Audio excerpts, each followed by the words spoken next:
There's been some reporting that the popular mobilization fronts, which are the ones you're talking about, that are principally Iranian trained and in some cases equipped, are not going to be allowed into the city. But then again, the kind of bombardment that you were talking about in the setup piece is problematic because, of course, and this has been a recurring problem in Falluja when American forces encircled it in 2004 and sort of began a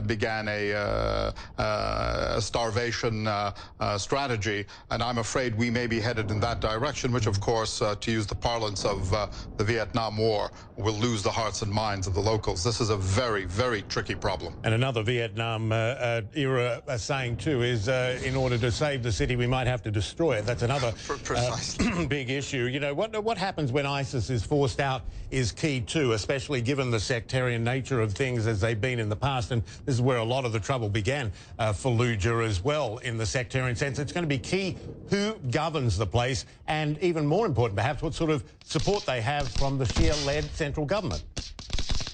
Well, that's right. And this is where I think that none of us, not the Iraqis, not the Americans, not the international community, none of us is paying enough attention to what comes after, what's the day after. What, in short, is this fight for? What is the political order that on day two? Too little attention has been paid to that vital issue. And in the absence of making that clear, we're complicating the fight against ISIL.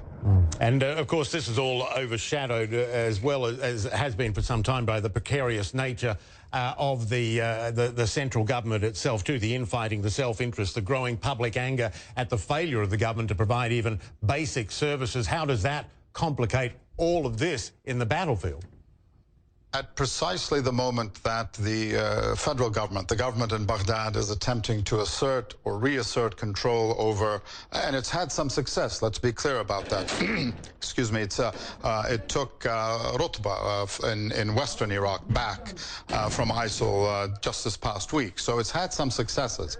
But just at the moment when it is attempting to reassert its authority throughout the country, in the parts of the country where it lost that authority to ISIL, it is in fact in total and complete deadlock in Baghdad, a complete political impasse, and neither the Prime Minister nor Parliament nor many of the bloc seem to be able to form sort of a common political vision.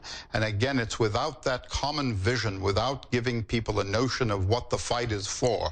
Everyone knows we're against ISIL, but what are we fighting for? In the absence of that vision, I think we tie one hand behind our back in the fight against ISIL.